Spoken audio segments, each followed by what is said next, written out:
এবং আমরা যারা ভারতীয় এবং সনাতন, আমরা 260টা দেহ চাই জিহাদে।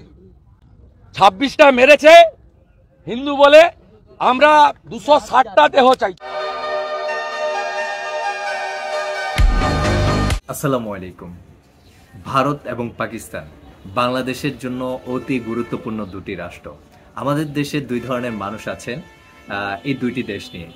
কারো কারোর জন্য একটি দেশ অনেক মানে বন্ধুত্ব ভাবাপূর্ণ একটা মনোভাব নিয়ে থাকে, আবার কোনো একটি দেশের বিরুদ্ধে আমাদের দেশের কিছু মানুষ অনেক শত্রু ভাবাপন্ন একটা মনোভাব পোষণ করে। আসলে এটি আমাদের গ্লোবাল সিস্টেম অনুযায়ী হয়েছে, বিভিন্ন পলিটিক্যাল সিস্টেমের কারণে আসলে এগুলো হয়।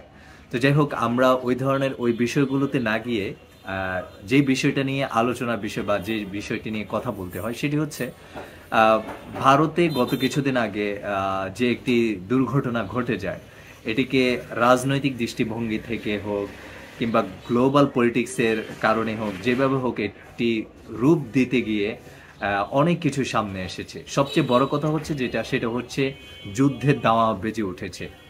আর যুদ্ধ আমাদের কারোর জন্যই আসলে শুভকর কিছু নয়, ভালো কিছু বয়ে আনে না। যুদ্ধ সবসময় ধ্বংসলীলা চালায়, যুদ্ধ সবসময় তাণ্ডব চালায়। যুদ্ধে শিশুরা, নারীরা, অপ্রাপ্তবয়স্ক, নিরীহ অনেক জনসাধারণ মারা যায়, অনেক ধন সম্পদের ক্ষতি হয়, যেটি আসলে আমরা ইতিমধ্যে দেখতে পাচ্ছি যে ফিলিস্তিন এবং ইসরায়েলের মধ্যে, একইভাবে আমরা দেখতে পাচ্ছি ইউক্রেন রাশিয়ার মধ্যে।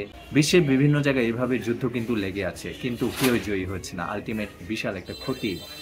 আর সাধারণত এই ধরনের ক্ষতিগুলো কিন্তু খুব সহজে মানে ওভারকাম করা যায় না। একটি দেশ ধ্বংস হয়ে যায়, একটা জাতি ধ্বংস হয়ে যায়, সংস্কৃতি ধ্বংস হয়ে যায়, এমন অনেক কিছু ধ্বংস হয়ে যায় যেগুলো আসলে পুনরায় আবার রিফাইন করা যায় না। তো ভারত এবং পাকিস্তানের রাজনীতিবিদ যারা, বিশেষজ্ঞ যারা, তারা কি বলছেন? আসলে ভারত পাকিস্তান যদি যুদ্ধ হয়, এটি কি ভারত এবং পাকিস্তানের মধ্যেই সীমাবদ্ধ থাকবে, নাকি হচ্ছে এটি আরো আমাদের এশিয়ান যে সমস্ত কান্ট্রিগুলো আছে, চায়না আছে ভারতের সাথে, আবার ভারতের পাশে আমরা আছি, বাংলাদেশ আছে, আবার একইভাবে একটু দূরে বা আশপাশে যদি আমরা তাকাই, নেপাল আছে, ভুটান আছে, তারপর হচ্ছে পাকিস্তানের পাশে আরো আছে, আফগানিস্তান আছে, ইরান আছে। মানে একটার সাথে আরেকটা কিন্তু গ্লোবালি মানে একটা সম্পর্ক বিরাজমান। আমার ক্ষতি হলে তাহলে আমার পাশে যে আছে, যে প্রতিবেশী আছে, তারও ক্ষতি হবে, সেও এখানে জড়িয়ে যাবে। ইচ্ছাই হোক বা অনিচ্ছাই হোক, এগুলো জড়িয়ে যেতে হয়। তো আলটিমেট রেজাল্ট আসে কিন্তু হচ্ছে আপনার ক্ষতি। তো আসলে ভারত এবং পাকিস্তান যদি যুদ্ধ লাগে, দুইটা পরমাণু দেশ যখন যুদ্ধ লাগবে, তখন এর আশপাশে আল্লাহ না করুন এমন বড় কোনো ম্যাসাকার হয়ে যেতে পারে, যেটি আসলে বিশ্ব মানবতার জন্য একটি হুমকি হয়ে দাঁড়াতে পারে। যাই হোক, আমি আমার কথা শেষ করব। পার্সোনালি আমার মনে হয় যে যুদ্ধ কখনো ভালো কিছু বয়ে আনে না। যুদ্ধ শুধু হারানোর শোককে জাগিয়ে তুলে, যুদ্ধ শুধু ধ্বংস, যুদ্ধ শুধু তাণ্ডব লীলা চালাতে পারে। যুদ্ধের মাধ্যমে আসলে ভালো কিছু কখনো বয়ে আসেনি। এটি আসলে আমরা বিশ্বের মানে ইতিপূর্বে যে যুদ্ধগুলো হয়েছে, এগুলো দেখলে আমরা বুঝতে পারি। আর আগামীতে যে যুদ্ধগুলোর কথা আমরা শুনছি, এগুলোর হিসাব কিন্তু এখনই কষা হচ্ছে যে কোন দেশের কতটা ক্ষতি হবে। লাভ কিন্তু আমার মনে হয় না কষে যে আমাদের এই লাভ হবে। যাই হোক, ভারতের সুপ্রিম কোর্টের একজন প্রাক্তন বিচারপতি, তিনি ভারত এবং পাকিস্তানের যুদ্ধে কতটা ভয়াবহ, বা কে লাভবান হবে, কে ক্ষতিগ্রস্ত হবে, বা কেউ লাভবান হবে না, কেউ ক্ষতিগ্রস্ত হবে না, ভারতের সুপ্রিম কোর্টের সাবেক বিচারপতি মার্কেন্ডেয় কাজী তিনি লিখেছেন, ভারত ও পাকিস্তান ব্যয়বহুল যুদ্ধের সামর্থ্য রাখে না, তাই উত্তেজনা কমিয়ে কূটনীতিতে মনোযোগ দেওয়া উচিত। ভারতের অনেকে পাকিস্তানের বিরুদ্ধে সামরিক হামলার ডাক দিয়েছেন, তবে এই বিষয়ে তিনটি গুরুত্বপূর্ণ বিষয় উল্লেখ করা প্রয়োজন। প্রথমত, যুদ্ধ অত্যন্ত ব্যয়বহুল, আর ভারত ও পাকিস্তান দুটি দেশই দরিদ্র, যারা এই ধরনের ব্যয়বহুল যুদ্ধ চালাতে অক্ষম। দ্বিতীয়ত, যুদ্ধের ফলাফল অনিশ্চিত।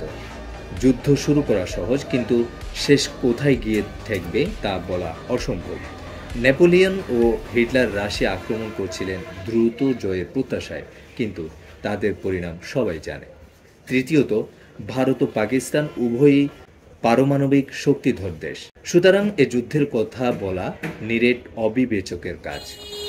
উভয় দেশের সাধারণ মানুষের উচিত নিজেদের মধ্যে যুদ্ধ না করে একত্রিত হয়ে তাদের আসল শত্রু মহামারী আকারের দারিদ্র্য, ব্যাপক বেকারত্ব, ভয়াবহ শিশু পুষ্টি, নিত্য প্রয়োজনীয় পণ্যের অগ্নিমূল্য এবং জনসাধারণের জন্য পর্যাপ্ত স্বাস্থ্যসেবা ও শিক্ষার অভাবের বিরুদ্ধে সংগ্রাম করা। আমরা যারা ভারতীয় এবং সনাতন, আমরা 260টা দেহ চাই জিহাদে।